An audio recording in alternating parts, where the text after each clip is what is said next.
के अंदर एक ट्रेंड सेट हो गया है। अगर जिला अध्यक्ष की कोई बात चलती है तो लोग ये कहते हैं कहता वो तो रवि के साथ है, हर मसले में, हर रिश्ता में, हर साथियों। क्योंकि राजनीति मंत्री जी मुझे उंगली पकड़ कर चलना सिखाया है जिला अध्यक्ष अशोक गुर्जर ने। क्योंकि जब मैं पहला चुनाव लड़ा जिला परिषद का, मैं उनकी पहचान का है, उनके नाम पर मुझे वोट मिले और उससे आगे मुझे जो प्रगत करें और हमारे इस कार्यक्रम को भव्य रूप देने वाले हाथ जोड़ दें ताकि परिचय भी हो जाएगा। हमारे विस्तारक हैं लोकसभा के और मंच पर विराजमान इस कार्यक्रम को मोतियों की तरह पिरोने वाले तीन कठवाड़ जी और हमारे राज्यपाल कंवर जी प्रदेश कार्यकारिणी सदस्य हैं, सभी हमारे नेता, तीनों मंडल अध्यक्ष, युवा मोर्चा के सभी विधायकों को 25-25 करोड़ रुपए सड़क के लिए दिए और उसका टेंडर हो चुका है और काम लग गया। निश्चित तौर से मैं समझता हूँ आपकी विधायक ने 2 किलोमीटर अगर इतनी खराब दी होगी तो जो भी उन्होंने दी सड़कें 25 करोड़ में, वो सारी की सारी सड़कों के टेंडर होंगे। सारा अभी आप अगर आपका एक्शन है PWD अभी उससे फोन कर लिया, उसके बाद नए 25 करोड़ के काम और अब इस टाइम 50 करोड़ है, 25 करोड़ का टेंडर हो लिया, सारी प्रक्रिया पूरी ली, काम शुरू होने लग रहा, सब कुछ हो गया, कुछ शुरू हो गया, कुछ होने लग रहा। 25 करोड़ का दूसरा भी कर दिया, उसका भी प्रक्रिया चल रही है, सारा का सारा कुछ हो गया, जल्दी पैसा भी टेंडर लगा है। बल्कि वहाँ के लोग यह कहने को मजबूर है अगर हरियाणा सरकार सड़क नहीं पंजाब बना सकती तो पंजाब में इसको शामिल करवा जाए। नहीं, अभी आप सड़क दो, अभी यहाँ पे बैठते हैं, अभी मैं एक्शन से बात करूंगा, अभी सड़क पर एंटर करता है 405। देखिए मैं आपकी बात मान रहा, सड़क खराब होगी इस बात को मैं स्वीकार कर रहा, लेकिन अभी 25 करोड़ में है तो निश्चित तौर से आपके विधायक ने अगर वो सड़क दी होगी तो निश्चित तौर से उसका टेंडर हो लिया होगा। और अभी आपकी प्रेस के बाद अभी एक्शन से बात करेंगे, अभी हम आपसे बात करेंगे। कहते हैं कि मेरी सरकार में चलती नहीं है और उन्होंने रुष्ट हो चुका है दुष्यंत चौटाला से।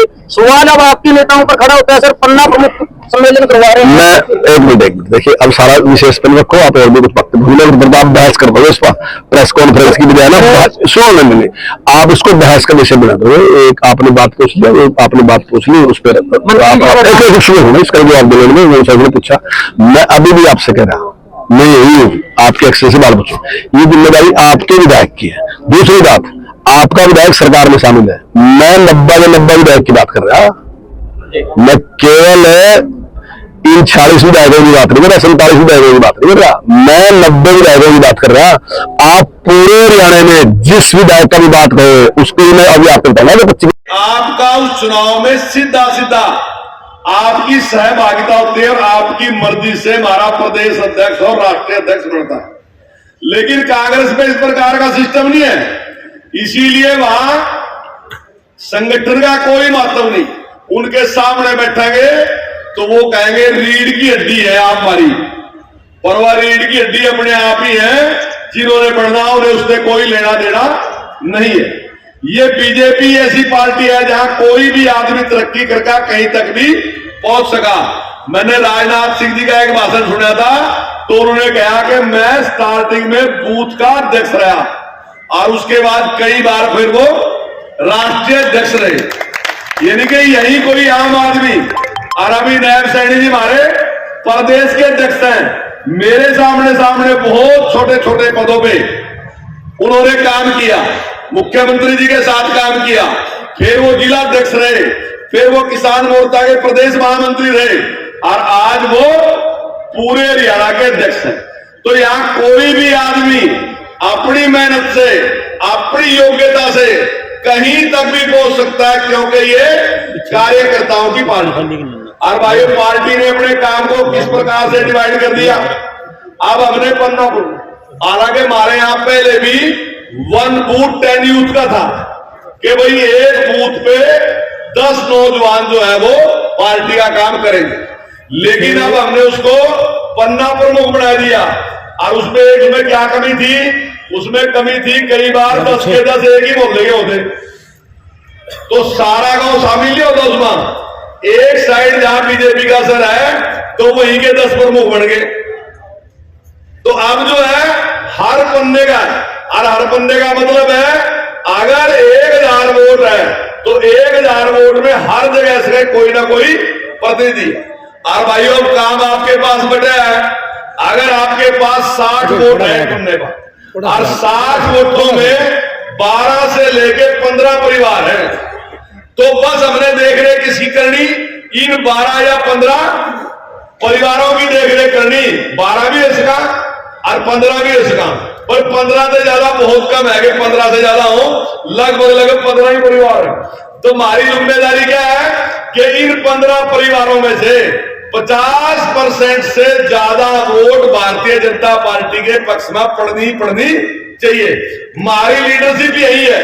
और भाइयों अगर कुछ भी परिवर्तन करना तो उस परिवर्तन के लिए इसकी बात जरूरी है। और क्यों करना, तो भाइयों एक बात देखो, हमारा राज आने से पहले आप याद करो, आप अपनी बैठक में बैठे या 4 आदमी कहीं बैठे पंचायत में बैठे, तो भाइयों अगर आप ये कहोगे कि भाई ये सड़क बनवानी या गली बनवानी, टॉयलेट लगवाना या कोई नौकरी लगवाना, कुछ भी काम करना, क्यों भाई आप क्या कहोगे कि भाई मारा तो नहीं होने का यो तो परली साइड वाले जिनका राज है ना, उनका जहां का राज है तो गली तो उंगा बनागी, सड़क तो उंगा बनागी, नौकरी तो वहां लगेगी। लेकिन 2014 में आपने परिवर्तन कर दिया। आज तक क्या कह रहे थे कि चौधर कहां की है, रोहतक की है। चौधर कहां लेगा आनी, भिवानी लेगा आनी। चौधर कहां लेगा आनी, सिरसा लेगा आनी। क्यों भाई कोई बता दो। अब मुख्यमंत्री करनाल का है, किसी ने कहा चौधर करनाल में लेगा ये, हम चौधरी नहीं है भाई। मारते लोगों ने वोट चौधरी बनने वास्ते नहीं दी, मारते वोट जो दी वो सेवा करने वास्ते दी। और किस वास्ते दी कि हम इंसाफ करेंगे, इस भाव के साथ वोट दी कि हम इंसाफ करेंगे। क्यों भाई 9 साल लगे राज ने, कहीं आपस कैद आई इस प्रकार की कि डेवलपमेंट के काम तो करनाल में ही रहे। अगर आपका कहीं नहीं, अगर आप कैथल की बात करेंगे तो वहां भी इतनी है, गुलाचिका की बात करेंगे वहां भी इतनी है। किसी भी हल्के की चाहे हमारा एमएलए भी ना हो, अगर वहां की भी बात करोगे तो वहां भी आपके सामने यही बात आएगी कि वर्तमान सरकार ऐसी है जहां सबका काम होने लग रहा। नौकरी जो है वो मेरिट पर भी लग रही, किसी के साथ कोई भेदभाव नहीं है। तो ये बात आम हर आदमी आज महसूस कर लेगा।